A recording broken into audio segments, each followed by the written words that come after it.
When Yoon's voice filled the command center, it carried a new authority. "This is Director Yoon of Earth Defense Initiative. Am I speaking with the vessel's commander?" "I am Commander Do of the Stellar Research Vessel," the alien confirmed reluctantly. "Commander Do, I have been authorized to inform you that your vessel is now surrounded by multiple Earth-based weapons systems. While we cannot match your technology, we can certainly cause significant damage should you attempt to flee." This was a bluff. Earth had nothing capable of threatening the alien ship, but Do had no way of knowing that with his systems compromised. "Furthermore," Yoon continued, "we are now broadcasting your position to all Earth nations. Your presence is no longer a secret. We propose an immediate diplomatic solution to this situation." "What terms?" Do asked, his voice resigned. "Return of all human subjects, full disclosure of your research activities involving Earth, and a formal agreement to cease all unauthorized abductions." The alien looked at Hannah, who still stood confidently by the ship's controls. "You planned this from the beginning," he realized. "The virus, the takeover, it was all to force negotiation." "I'm a scientist," Hannah replied simply. "I prefer solving problems to creating new ones. This way nobody has to die. Your ship will be returned to you once all humans are safely home." Do seemed to consider this for a long moment before responding. "My superiors will not be pleased." "Neither were we when you started kidnapping our people," Jin pointed out. The command center fell silent as everyone waited for the alien's decision. Finally, Do made a gesture that might have been the equivalent of a resigned nod. "I will agree to these terms," he said, "but understand this. Your actions today have irreversibly altered the relationship between our species. The carefully planned introduction we envisioned over generations has been compressed into a single confrontational event." "Good," Hannah said firmly, "because your carefully planned introduction involved treating us like lab specimens instead of equals. Maybe. Now we can start over, as two intelligent species with something to learn from each other." As arrangements were made for the return journey and the recovery of the other abductees, Jin kept his arm firmly around Hannah's waist, still hardly believing he had found her. "You know," he said quietly, "most people just send a text when they're running late." Hannah laughed, a sound of pure relief and joy that echoed through the alien command center. "Next time I'm kidnapped by aliens, I'll try to be more considerate." Commander Do watched this exchange with what might have been curiosity. This humor in the face of danger, is this another human trait we misunderstood? "One of many," Jinie confirmed. As Earth came into view through the massive viewport, Hannah leaned against Jin's shoulder. "They really didn't understand what they were dealing with, did they?" "No," Jin agreed, thinking of the desperate search, the sleepless nights, the refusal to give up even when everyone said it was impossible. But they won't make that mistake again.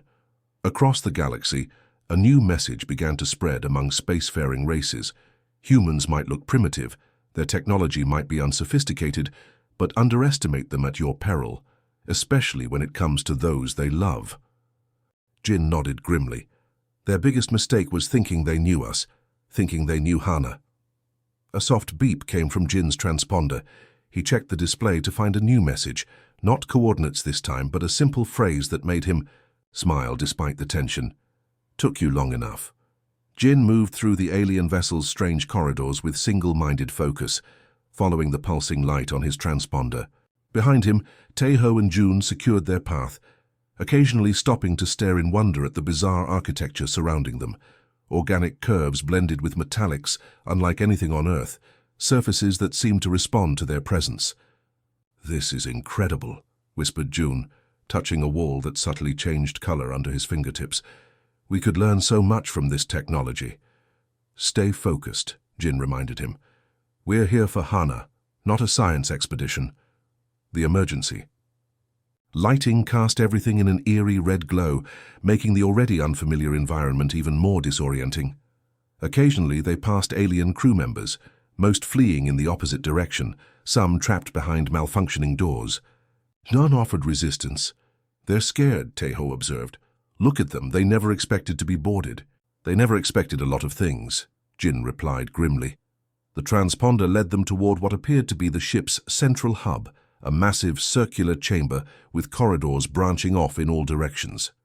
As they approached, Jin's device beeped more rapidly. "She's close," he said, his heart pounding. After all these weeks of searching, of planning, of hoping, Hana was within reach. The doors to the central hub were sealed, but as the rescue team approached, they slid open smoothly, as if someone was controlling them remotely. "That's not ominous at all," June muttered, raising his weapon. They entered cautiously, weapons ready, only to find a scene none of them had expected. The hub was clearly the ship's command center, filled with alien technology and holographic displays showing the vessel's status, most flashing with warning symbols. But what caught their attention was the tableau at the center. Hana stood calmly beside what appeared to be the main control console. Around her, several alien crew members were confined behind some kind of energy barrier. And facing her, without any visible restraints but clearly not going anywhere, was an alien who carried himself with obvious authority. Commander Du, Jin realized. The one in charge. "Jin," Hana said simply, a wide smile breaking across her face. Her jumpsuit was dirty and torn in places, her hair pulled back haphazardly, but her eyes were bright with triumph. Jin lowered his weapon and crossed the room in quick strides, pulling her into a tight embrace. "I knew you'd get my message," she whispered against his shoulder. "I never doubted it," he replied. Commander Du watched this exchange with an expression that, despite his alien features, clearly conveyed disbelief. "How?" he finally asked, his translation device converting the word to slightly accented Korean. "How did you do this?" Hana turned to face him, still keeping one hand firmly in Jin's. "I told you that you underestimated us. Your species has been studying humans for decades, but you've been looking at the wrong things. We analyzed your technology, your social structures, your conflicts," Du argued.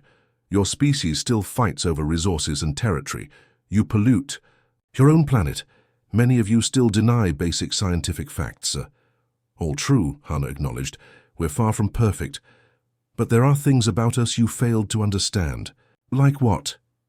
The alien's tone was genuinely curious now. "Our adaptability," Jin answered. "Humans don't just accept limitations, we fight them.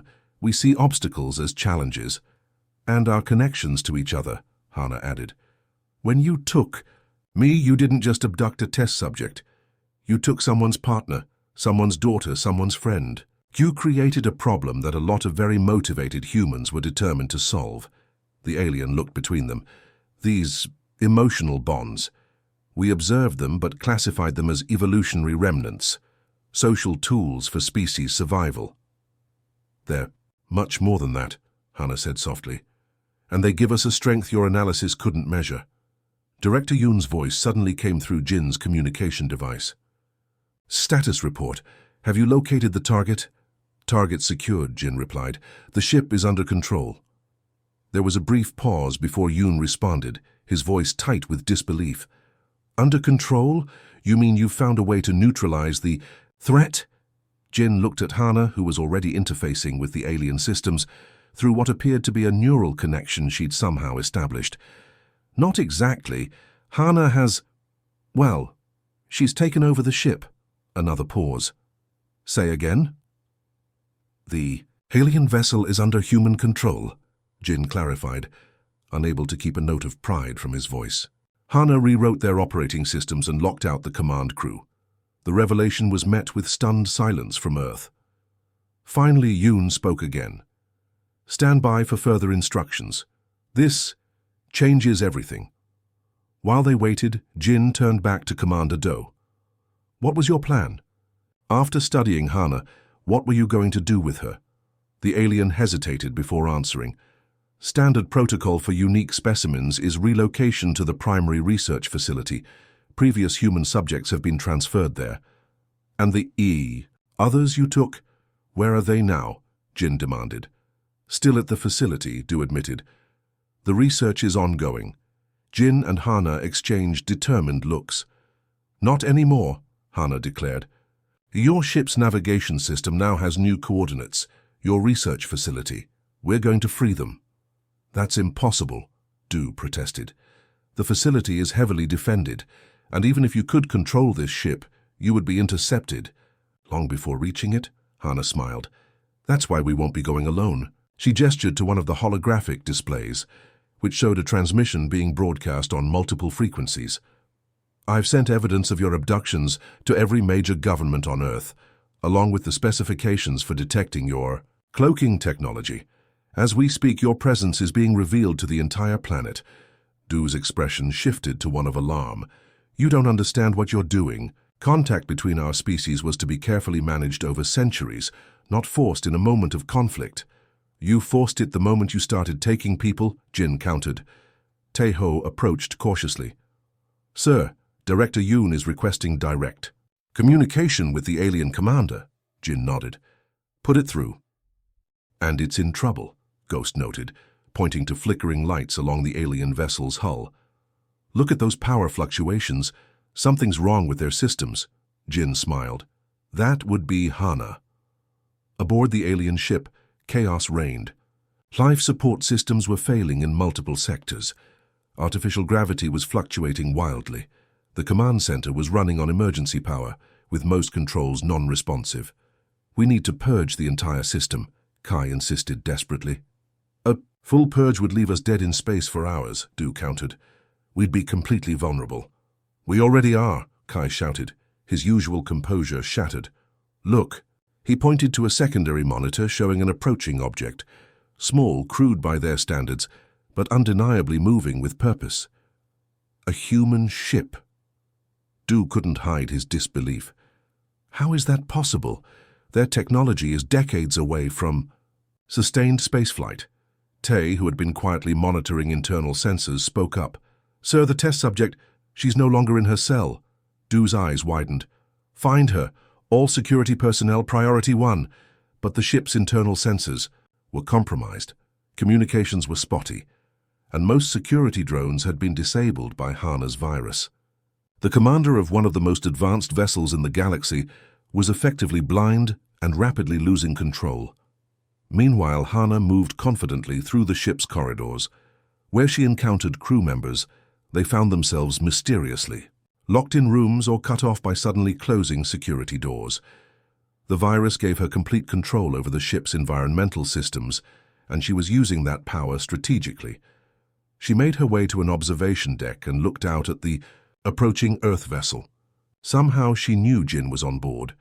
Their connection had always been something special, something that transcended normal human bonds, something these aliens, for all their advanced technology, couldn't begin to understand. Approaching alien vessel, Ghost reported. No response to our communications. They're in defensive mode, Taeho observed. Look at those energy readings. Their weapon systems are trying to activate. Trying? Jin asked. Failing, Ghost clarified with a slight smile. Something's preventing their defense grid from locking. Onto us. We're receiving a transmission as it's a docking protocol. Jin checked the quantum transponder. That's from Hana. She's cleared us a path. The team exchanged looks of amazement. One woman had essentially hijacked an advanced alien spacecraft, creating an opening for their rescue mission. Beginning docking. Sequence, Ghost announced. Everyone gear up. We don't know what kind of reception we'll get once we're aboard. Jin checked his weapon, a modified pulse rifle designed to incapacitate rather than kill. Our priority is finding Hana. Everything else is secondary. As the Sparrow maneuvered toward a docking port that had mysteriously opened for them, Commander Du made a desperate decision. Initiate emergency core shutdown, he ordered. We need to regain control. Sir, Kai protested, a cold restart could damage critical systems beyond repair. We have no choice, Du snapped. This ship is ours. I will not surrender it to a primitive species. As the command was executed, lights throughout the vessel flickered and died. Emergency systems kicked in, bathing the corridors in an eerie red glow. What Du didn't realize was that Hana had anticipated this move. The emergency systems operated on a separate power grid, a grid she had already compromised.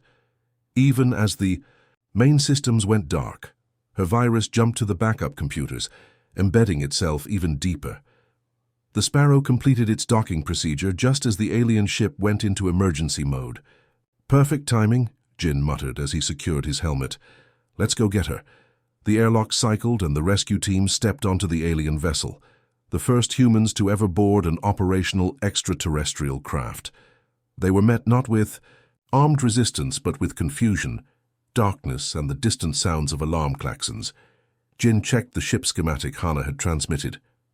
"This way," he said, pointing down a corridor bathed in red emergency lighting.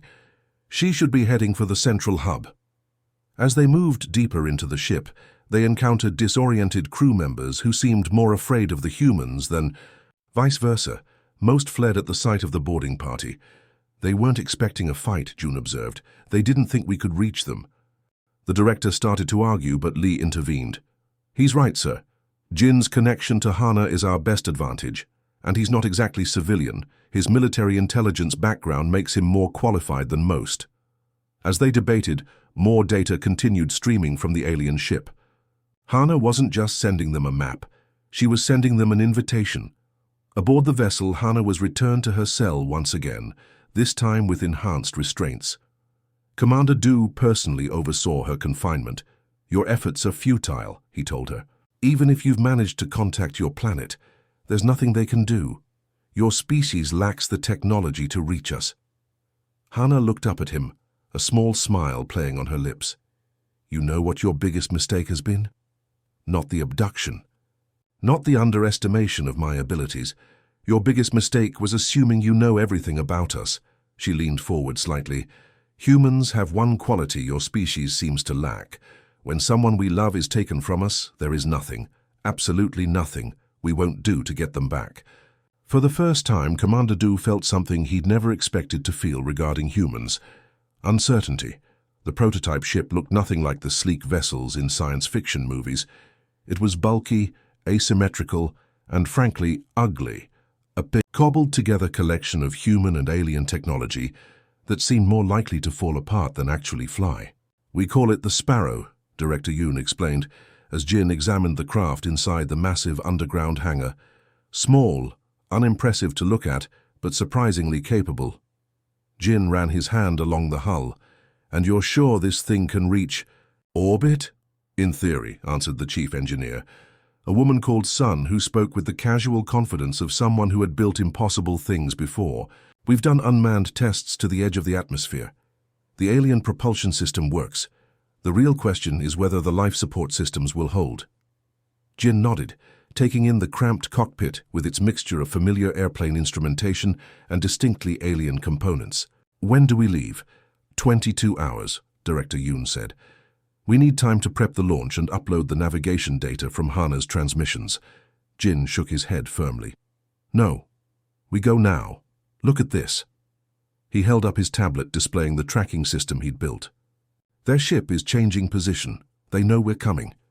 Back in the command center of the alien vessel, Commander Du was facing a crisis unlike any in his long career. "System failures reported in all secondary sectors," reported a frantic crew member. "Primary systems showing corruption patterns." Du slammed his fist on the console. "How is this happening? Run another security sweep." "We've run 7 complete sweeps," Kai replied, genuine fear in his voice. "There's nothing to find. It's as if the ship itself is turning against us." "That's exactly what's happening," Tay said quietly. All eyes turned to the junior researcher. "The human female. She didn't just reprogram the maintenance drones. She used them to introduce something into our central processing core."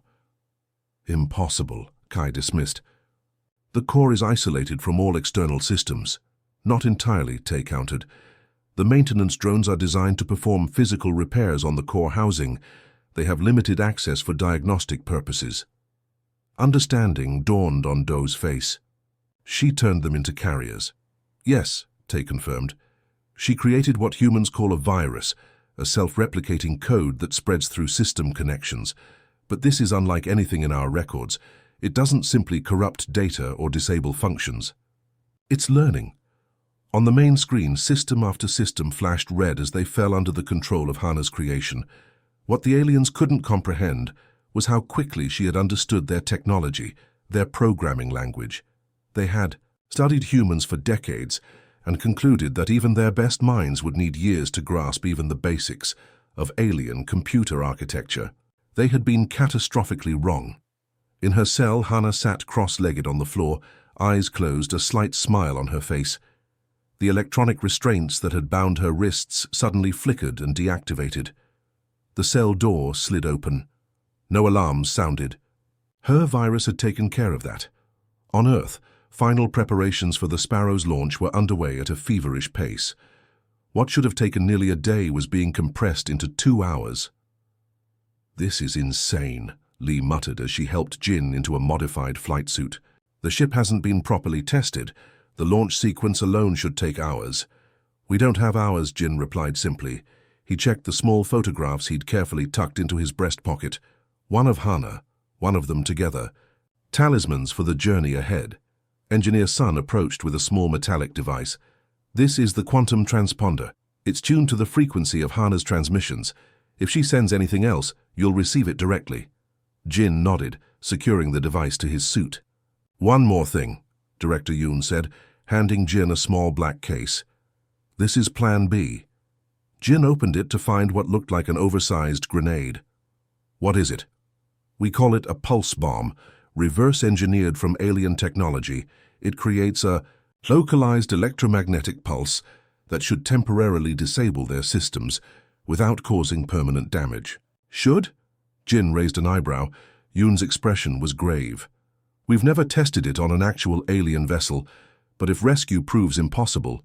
Jin closed the case firmly. "The only impossible scenario is me coming back without Hana." The launch was nothing like Jin had expected. Instead of a dramatic countdown and fiery liftoff, the Sparrow's alien propulsion system created a strange rippling effect in the air around the ship, and suddenly they were moving, rapidly, smoothly, with barely any sensation of acceleration. The small crew consisted of Jin, 2 Special Forces soldiers named Taeho and Jun, and a pilot with the call sign Ghost, a woman whose real name was apparently classified. "Approaching orbital insertion," Ghost announced calmly as Earth's curve became visible through the viewport. "Transition to alien drive in 3, 2, 1. There was a moment of disorientation as the ship's hybrid propulsion system fully engaged. The stars seemed to stretch momentarily, and then they were there, facing the massive alien vessel that had been invisible to conventional detection methods. "It's huge," June whispered, staring at the strangely organic-looking ship that dwarfed their tiny craft. Gant was racing, mentally mapping every detail she'd observed during her brief escapes. The ship's layout, the crew movements, the operating systems, all of it forming a comprehensive picture in her mind. During her last escape, she'd managed to access a maintenance drone, a small hovering device used for repairs in hard-to-reach areas of the ship. She'd reprogrammed it using surprisingly familiar binary code patterns before security forces recaptured her. Now she waited, counting the seconds, knowing the drone was carrying out her instructions. On Earth, Jin's apartment had become the center of operations for what Agent Lee now reluctantly admitted was humanity's best hope for making contact with the alien vessel. "The government has spent billions on detection systems," Lee said, shaking her head as she stared at Jin's cobbled-together array of equipment. "How did you manage to get a signal?" Jin barely looked up from his work. "Because your scientists were looking for the wrong thing. They were trying to detect their propulsion systems, their energy signatures. I was looking for Hana. The signal had been weak but unmistakable, a quantum fluctuation that matched the exact frequency Jin had been broadcasting. It wasn't chance. It was a response. It had Hana's fingerprints all over it," Jin explained. "The pattern, it's based on a sequence we used to joke about. Prime numbers, but with a specific gap pattern that we made up. It's like our private code." "You're saying she sent you a message?" Lee's skepticism was evident. "From an alien spaceship?" "Not a message exactly," Jin replied. "More like a beacon. She's telling me she's alive and she's fighting back." Jin's tracking system had triangulated the signal to somewhere in Earth's orbit, though the exact location kept shifting. The alien vessel was clearly moving, possibly in preparation for departure. A knock at the door startled them both. Lee's hand moved instinctively to her concealed weapon. Jin opened the door to find a serious-looking man in a dark suit. "Chief Director Yoon," Lee said, immediately straightening her posture. "I didn't expect you in the field." "Neither did I," the director replied grimly. But this situation has been elevated to highest priority. He turned to Jin. Mr. Jin, my department has been monitoring extraterrestrial activities for 27 years. In all that time, we've never had a confirmed case of an abductee making contact after being taken. He placed a thick folder on Jin's cluttered table. Until now, what you've discovered changes everything. Jin opened the folder to find documents detailing previous abduction cases. These all ended the same way, Director Yoon explained. The subjects were never returned. We've always assumed they were being studied, perhaps kept in some kind of zoo or laboratory. Hana isn't just any subject, Jin said firmly. She's brilliant. Her work in quantum mechanics is years ahead of her peers, which might explain why she was taken. The director nodded. But it doesn't explain how she's managed to send a signal, unless they've underestimated what humans are capable of, Jin finished. Aboard the ship, alarms suddenly blared through the command center. Unauthorized transmission detected, a crew member shouted. Commander Du rushed to the main console. Source? Unknown, sir. It appears to be coming from multiple systems simultaneously. Du's expression darkened. The maintenance drone network. Run a diagnostic. But it was too late. The small repair drones, normally controlled by the ship's central computer, had been reprogrammed. While individually they had limited capabilities, as a network, they were able to access multiple systems simultaneously, creating a brief window where Hana's coded message could be transmitted with far more power than her previous attempt. Impossible, Kai muttered, staring at the data stream. The programming architecture required to coordinate this kind of network takeover would be beyond even some Level 3 civilizations. Tay approached cautiously. Sir, there's more. The transmission, it contained coordinates. What coordinates? Du demanded. Our coordinates, sir. The human has broadcast our location. The command center fell silent. The implications were clear and alarming. She couldn't possibly know that other humans could detect such a transmission, Kai argued, though with less certainty than before. Commander Du wasn't taking chances. Prepare to relocate. Change orbit trajectory immediately. Sir, Tay interrupted, we're receiving a response. A response? From where? From Earth, sir. On the exact same frequency. Back in Jin's apartment, everyone stared at the console in disbelief as new data streamed across the screen. It's ship schematics, Jin breathed, watching as the alien vessel's layout appeared section by section. Hana's sending us a map. Director Yoon immediately began issuing orders into his secure phone. I need a team at this location immediately, and contact the prototype division. We're implementing Operation Starfall. Jin looked up sharply. What's Operation Starfall? Lee and the director exchanged glances before Yoon replied, For the past decade, we've been reverse engineering technology from crashed alien scout ships. We've managed to create a small craft capable of short-range space travel. You have a spaceship? Jin asked incredulously. A prototype, Lee corrected. Untested for manned flight. Until now, Jin said, his determination evident. I'm going up there. Absolutely not, Director Yoon objected. This is a military operation. We'll send trained personnel. Jin stood his ground. With all due respect, sir, you need me. Hana sent that signal to me. She's expecting me, and I know her better than anyone. I'll know if something seems wrong or if she's trying to communicate something your trained personnel might miss. She's touched that wall panel 17 times in the past hour, noted junior researcher Tay, who had been assigned to monitor the human. I believe she's trying to identify the material composition. Impossible. Commander Do dismissed the idea with a wave of his long fingers. Their species barely understands basic atomic theory. Their technology is primitive at best. As if hearing his words, Hana turned toward the observation window. Though the aliens knew she couldn't see through the one-way barrier, her stare was unnervingly precise. She smiled, not the fearful grimace they had documented in other subjects, but something more calculating. Commander, Tay said hesitantly, our research indicated humans would be docile under isolation. This specimen has shown no signs of psychological distress. In fact, her vital signs indicate she's remarkably calm. Increase the atmospheric suppression, Commander Du ordered. Perhaps she's simply more resilient than most. A mild oxygen reduction should make her more compliant. On Earth, Jin had turned his apartment into something that would have made his military commanders proud. Every wall was covered with maps, printouts, and strings connecting seemingly unrelated events. His kitchen table had disappeared beneath. Equipment borrowed, bought, and in some cases built from scratch. "You look terrible," said Agent Lee, stepping carefully around a cluster of modified satellite dishes Jin had assembled in his living room. "When did you last sleep?"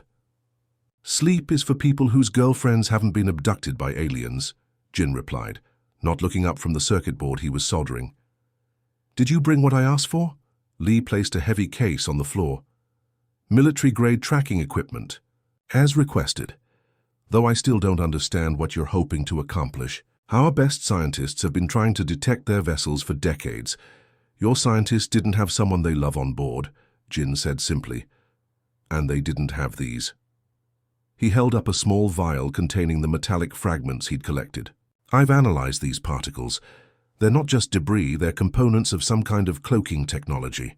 When they activate their camouflage system, these particles are shed as a byproduct." "How could you possibly know that?" Lee asked, skeptically. "Because I found identical particles at 3 other abduction sites you told me about," Jin explained. "And when I exposed them to different energy frequencies, they reacted. Look." Jin placed the vial under a modified microscope hooked up to his computer. As he ran electricity through the sample, the particles began to vibrate in a distinct pattern. "They're responding to specific electromagnetic pulses," Jin continued. "I think it's a form of quantum communication. And if these particles are still linked to their source through quantum entanglement, you could potentially track the ship," Lee finished, eyes widening. "Exactly. Now help me finish this transmitter. I don't just want to find them. I want them to know they're being found." Meanwhile, aboard the alien vessel, Hannah sat cross-legged on the floor of her cell, eyes closed. The aliens might think she was meditating, a reasonable assumption given their research on human behavior.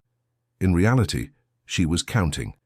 67 seconds between air circulation cycles, 12 minutes between staff rotations, 3 distinct pitches in the humming of what she presumed were nearby power conduits. Every piece of information was a potential advantage. Hannah may have appeared calm, but inside she was furious. These beings had stolen her from her life, from Jin, treating her like some lab rat. But Hannah wasn't just any scientist. Her work in quantum physics had put her at the cutting edge of human understanding. If these aliens thought humans were primitive, they were about to learn otherwise. When the food slot opened to deliver her meal, Hannah was ready. She'd noticed the slight delay between the outer and inner door mechanisms. This time, she jammed the small metal utensil she'd been saving into the gap just as the inner door began to close. It wasn't much, but the disruption caused the door to stutter and retract momentarily, just enough for her to slip her fingers into the opening and pull. Alarms immediately blared throughout the cell block. Hannah didn't have much time. She darted into the corridor, quickly orienting herself. The ship's design was bizarre, but followed certain logical principles. Conduits along the ceiling likely led to central systems. She followed them, ducking into recesses whenever she heard approaching footsteps. Back in the control room, Commander Doe was livid. How did she escape containment? These security measures have held species far more advanced than humans. "Sir," Tay reported anxiously. "She's heading toward the communications hub." "Seal all corridors," Du ordered. "Deploy capture drones." But Hannah had already reached a terminal. Her fingers flew over the alien interface, which was surprisingly intuitive, almost as if it had been designed to be accessible to various species. Before the security team could reach her, she had already begun accessing the ship's basic systems. She couldn't understand the language, but patterns were patterns. Mathematics was universal, and computer systems, no matter how advanced, followed logical structures. She managed to send a brief energy pulse through the ship's communication array before being surrounded by hovering capture drones. As Hannah was escorted back to her cell, now restrained by energy cuffs, she smiled at Commander Du's furious expression. "You have vastly underestimated us," she said calmly. knowing they could understand her through their translation systems. That was just my first attempt. I suggest you return me to Earth before things get worse for you. Du made a gesture that might have been the alien equivalent of a sneer. You are in no position to make threats. Your escape attempt will be analyzed and security measures improved. This will not happen again. Hana's smile didn't waver. It already has. What, Commander? Du didn't realize was that Hana's brief access to the communication system had been enough. The pulse she sent wasn't random. It was specifically designed to interact with certain quantum particles she had been researching on Earth. Particles that would respond in a very particular way. Particles exactly like those Jin was now using to build his tracking device. As Hana was locked once again in her cell, a small light on Jin's homemade console began to blink. He stared at it in disbelief before a slow smile spread across his face. "I found you," he whispered. "Hold on, Hana. I'm coming." Humans are classified as a Level 2 civilization, Senior Scientist Kai explained to the research team gathered around the holographic display. Their technology is rudimentary. They've barely left their own planet. They still use combustion engines and silicon-based computing. Commander Du nodded in agreement. Their social structures remain tribal. Their nations still war over resources and ideology. By galactic standards, they're practically children. The display showed various images of Earth, cities, transportation systems, and primitive space exploration attempts. The aliens watched with the detached interest of biologists observing ants building a colony. Yet this specimen continues to confound our security protocols, Du continued, gesturing toward a monitor showing Hana in her cell. She appeared to be sleeping, but the bioscanners indicated her brain activity was unusually high. This is the third containment breach in 7 planetary rotations. Perhaps we should reconsider the subject's classification, suggested Tay, who had been monitoring Hana most closely. Her problem-solving abilities exceed our predictive models. Kai made a dismissive sound. One statistical anomaly doesn't warrant reclassifying an entire species. The human likely has above-average intelligence. For her kind, nothing more. In her cell, Hana was far from sleeping. Behind closed eyelids, her